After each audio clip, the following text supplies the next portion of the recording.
Sophie Germain, en el newsletter de Derecho a la Pasión. Texto de Maura Campillo. La voz de Omar González Frau.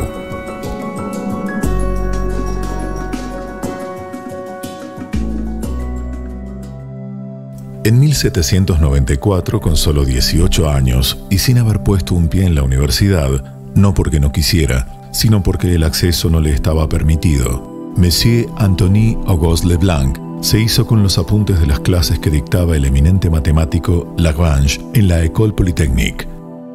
Al final del curso decidió enviarle un trabajo académico como hacían quienes sí estaban debidamente inscritos en su clase. Lagrange quedó impresionado, tanto que invitó a Monsieur Leblanc a hablar cara a cara de sus ideas tan originales. Felicitación y sorpresa de por medio. No es difícil imaginar a Lagrange escupiendo el café. Le animó a seguir trabajando, pero también hizo algo más. Decidió dejar a un lado sus prejuicios y convertirse en su mentor. No mucho tiempo después, Monsieur Leblanc quedó deslumbrado con la lectura de Disquisitiones Arithmeticae de Friedrich Gauss y una vez más optó por enviarle sus impresiones y cálculos sobre el denominado último teorema de Fermat. Gauss elogió su talento y se lo hizo saber, iniciando así un intercambio epistolar, más bien irregular pero sostenido, y una gran amistad. Como buen genio no es difícil tampoco imaginar a Gauss absorto en sus cálculos, olvidándose de contestar. Cuando el señor Leblanc y Gauss llevaban un par de años escribiéndose, Napoleón invadió Prusia, donde estaba Gauss. A Leblanc entonces le vino inmediatamente a la memoria un recuerdo de su niñez. Tendría 13 años y sus papás no la dejaban salir de casa. Era 1789, es decir, plena Revolución Francesa. ¿La dejaban, dije? Ah, sí, el señor Leblanc ni era señor ni se apellidaba Leblanc. La protagonista de esta historia es la gran matemática, física, filósofa y autodidacta Sophie Germain. No sé qué es más impresionante, si que fuera matemática, física y filósofa o que fuera autodidacta. El caso es que Sophie se acordó de aquella época. Se acordó del libro que le cambió la vida, aquel con el que empezó todo, aquel que la llevó a enamorarse de las matemáticas y a estudiar latín para entender a Newton y a Euler. Todo eso fingiendo que se ocupaba de aprender lo que se esperaba de una señorita de su clase, a espaldas de sus padres, quienes no entendían su pasión por esos conocimientos, y llegaron a esconderle las velas, las mantas y a apagarle el fuego de la biblioteca para que desistiera de tanta insensatez. Luego terminaron apoyándola. El libro, en fin, en el que descubrió que las matemáticas eran tan fascinantes que Arquímedes perdió la vida por seguir trabajando en ellas. Por eso pensó en Gauss, y temiendo que pudiera sucederle algo parecido, le pidió a un general amigo de la familia que se cerciorara de que el matemático no sufriera la misma suerte que Arquímedes. El soldado que se presentó en la casa de Gauss le dijo que iba de parte de la señorita Sophie Germain. Gauss no tenía ni idea de quién era ella.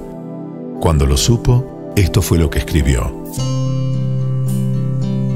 Pero ¿cómo describirte mi admiración y asombro al ver que mi estimado corresponsal, señor Leblanc, se metamorfosea en este personaje ilustre que me ofrece un ejemplo tan brillante de lo que sería difícil de creer?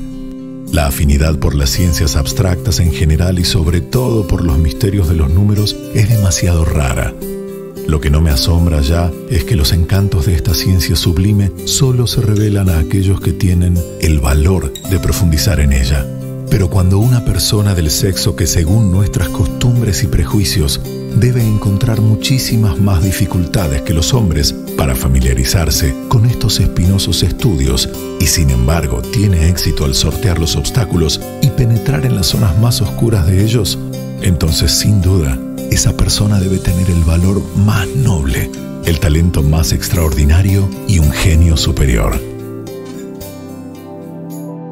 Tal fue la admiración que sintió por ella, que Gauss pidió que se le otorgase el doctorado honoris causa en la Universidad de Gotinga, donde trabajaba y trabajó toda su vida.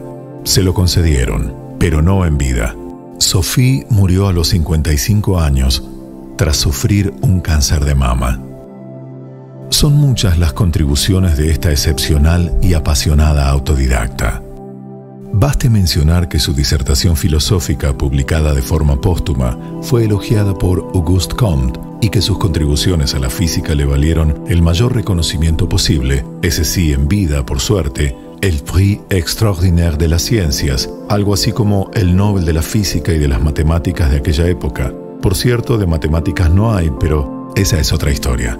Y que en matemáticas su trabajo sentó las bases para que en 1995 se resolviera por fin el último teorema de Fermat. Su huella es tan grande e importante que hoy cualquier estudiante de ciencias conoce los números primos de Germain y el teorema de Germain. Me pregunto qué otras contribuciones habrá escondidas en las cartas enviadas por el señor Leblanc que aún no conocemos y sobre todo hasta dónde habría podido llegar Mademoiselle Germain de haber tenido acceso a una educación formal. Sophie Germain, en el newsletter de Derecho a la Pasión.